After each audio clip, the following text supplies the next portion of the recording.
तुम पहले से ही जानती थी कि थियो की बॉडी पर उस राक्षस ने कब्जा कर रखा है। अब रीना को इतना चिल्लाते देख मिया भी चिल्ला पड़ती है। अगर मैंने तुमसे ये छुपाया ना होता और पहले ही ये बता दिया होता कि वो मर चुका है तो भी क्या हो जाता। रीना भी चिल्लाते हुए कहती है, अगर तुम मुझे पहले बता देती तो शायद सब कुछ बदल सकता था। कम से कम आज मुझे ये सब इस तरह से बेबस होकर नहीं सुनना पड़ता।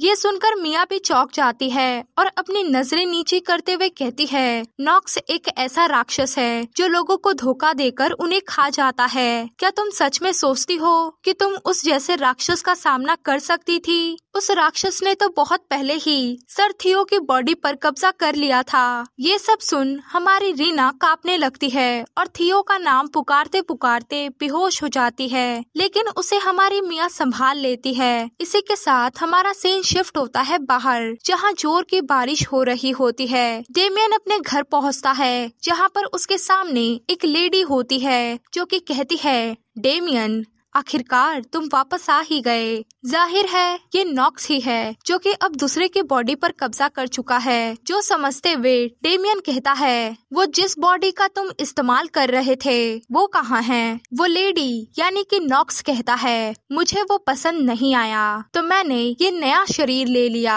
डेमियन सोच रहा होता है, जैसा कि मैंने सोचा था, मैं थियो को नहीं बचा सका, मैं उसकी मौत को रोक नहीं सका। इस बीच में नॉक्स बोल रहा होता है कि अब तो बस जल्दी से रीना की बॉडी पर कब्जा करना है ताकि हम यहाँ से निकल सकें। बेचारा डेमियन निराश होते हुए मन ही मन सोचता है कि मैंने इस नॉक्स को बचाने की कोशिश की इसलिए क्योंकि मैं अकेला महसूस करता था और मुझे एक परिवार चाहिए था, लेकिन रीना वो तो मेरी असली फैमिली है, असली परिवार है वो मेरा, मैं उसे चोट पहुँचने नहीं दूंगा। उसके बाद तो डेमियन कहता है, नहीं अब हम कहीं और नहीं जा रहे, मैंने अपना मन बदल लिया है। अब डेमियन को ऐसे बोलते देख नॉक्स उसके करीब आते हुए कहता है, हाँ तुम इतने गुस्से में क्यों हो? मैंने तो तुमसे कहा था ना कि अगर मुझे उसका शरीर मिल गया तो मैं तुम्हारी हर बात मानूंगा। डेमियन को कुछ न बोलते देख नॉक्स कहता है,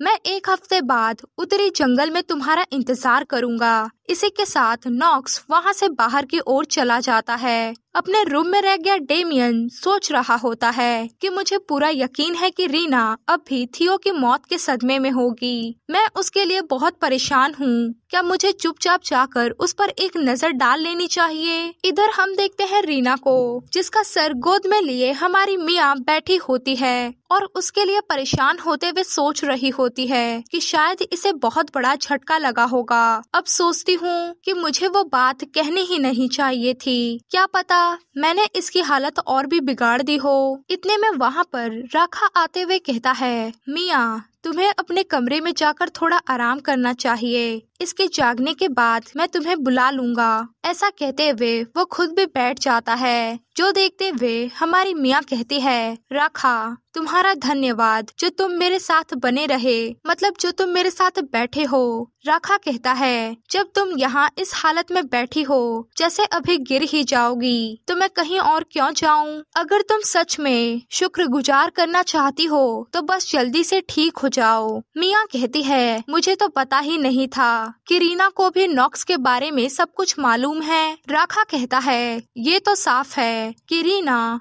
डेमियन से मिली थी। ये सुन मियाँ कहती है, राखा अगर हम डेमियन को मना लें कि वो नॉक्स को इंसानों को मारने से रोक दे तो। इतने में रीना भी होश में आ जाती है और कहती है, तुम्हारा क्या मतलब है? रीना तुरंत ही उठकर बैठ जाती है और मियाँ फिक्र करते हुए कहती है, मिस तुम? रीना कहती है, मैं ठीक हूँ, तुम बस बताओ कि तुम क्या बोल रही थी। मिया बताती है कि डेमियन ने ही नॉक्स को बुलाया था। अगर वो नॉक्स को काबू में कर सके तो फिर कोई और जख्मी नहीं होगा और न ही किसी की मौत होगी। आगे का कंटिन्यू करते हुए राखा कहता है, अगर ये मुमकिन नहीं हुआ तो नॉक्स को खत्म करने का एक ही रास्ता बचेगा, हमें नॉक्स को बुलाने वाले को मारना होगा, मतलब डेमियन को। रीना गुस्से से कांपते हुए कहती है, बहुत अच्छा, जिसने मेरे दोस्त की मौत की वजह बनाई उसे भी मर जाना चाहिए। इतने में मिया बोल पड़ती है, चाहे डेमियन तुम्हारा भाई ही क्यों न हो तो भी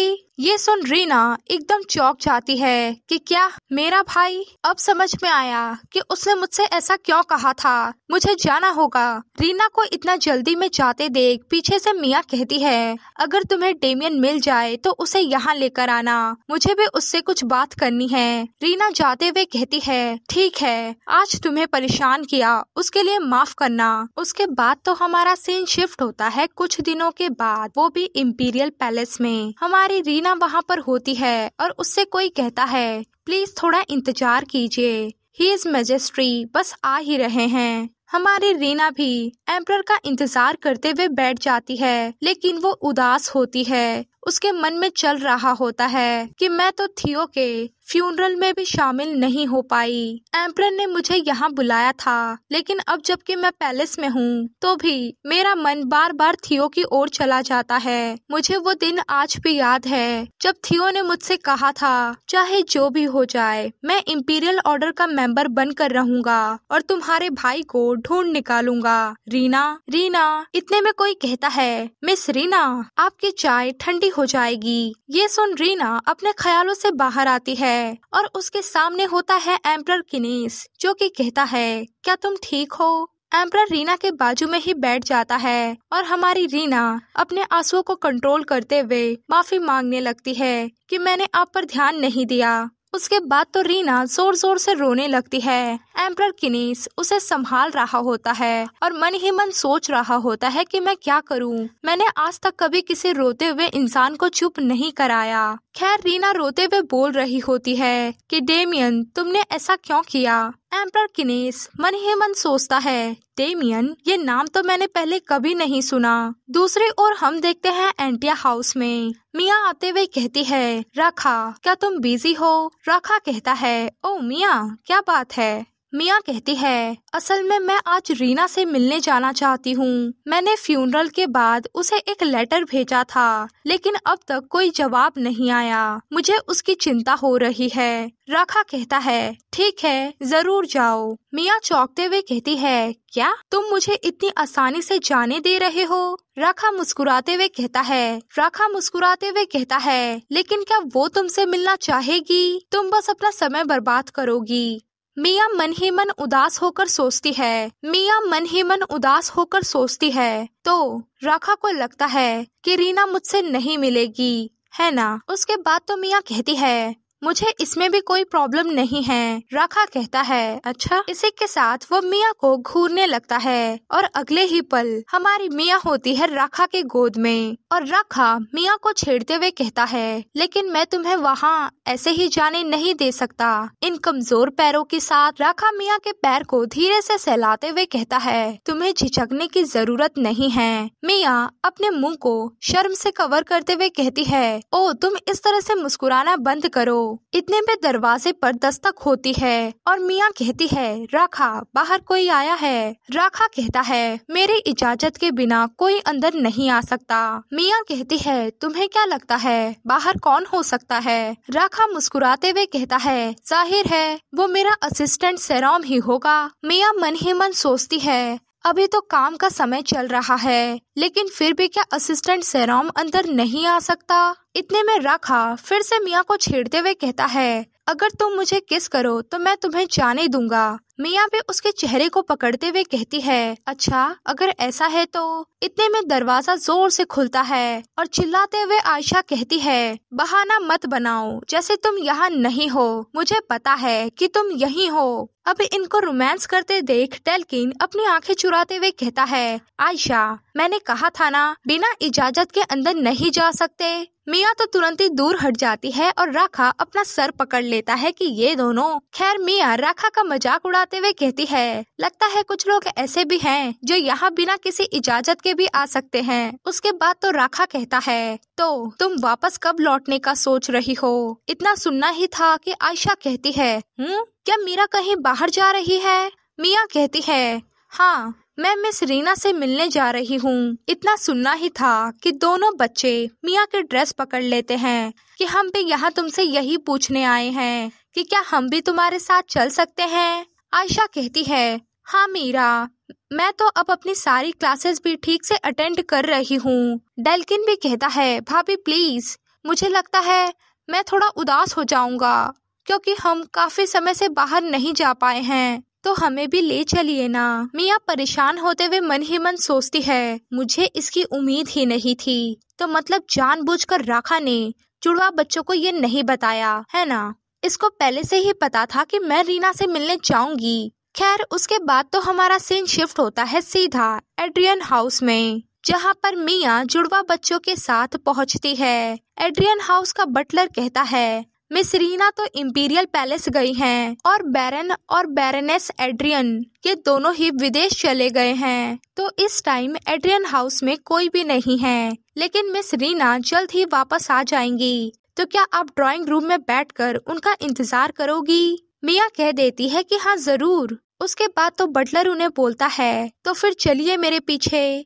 मिया उनके पीछे चलते हुए बच्चों को समझा रही होती है कि देखो हम यहाँ पर मेहमान हैं, तो हमें चुपचाप रहना होगा, ठीक है? ज्यादा शोर नहीं मचाना। आयशा उबासी लेते हुए कहती है, मेहमान बनना कितना बोरिंग होता है ना? डेल्किन कहता है, तुम्हारे लिए मजे करना इतना जरूरी क्यों है? क्या तुम बस वो नहीं कर सकती जो भाभी कह रही हैं? मिया बटलर के पीछे पीछे आते हुए सोच रही होती है कि मैं तो पहले से ही थक चुकी हूँ, क्या मैं इसे ये बोल दूँ कि मैं बाद में आऊंगी? लेकिन इतने में बटलर चौंक कर रुक जाता है, जो देख मिया भी झांक कर आगे देखती है कि ऐसा भी क्या है आगे जो ये आगे नहीं बढ़ रहे। मिया सामने देखती है कि वहाँ कोई बेहोश होता है। मिया सोचने लगती है कि हॉलवे में आखिर कौन बेहोश पड़ा है। इतने में आयशा चिल्लाते हुए कहती है, डेल्किन तुम्हें क्या हुआ है? तुम रुक क्यों गए और क्या हो रहा है तुम्हारे साथ? ये सुन मिया पीछे देखती है कि क्या डेल्किन? बेचारा डेल्किन डर के मारे कांप रहा होता है और कहता है, मदद करो, मुझे बचाओ।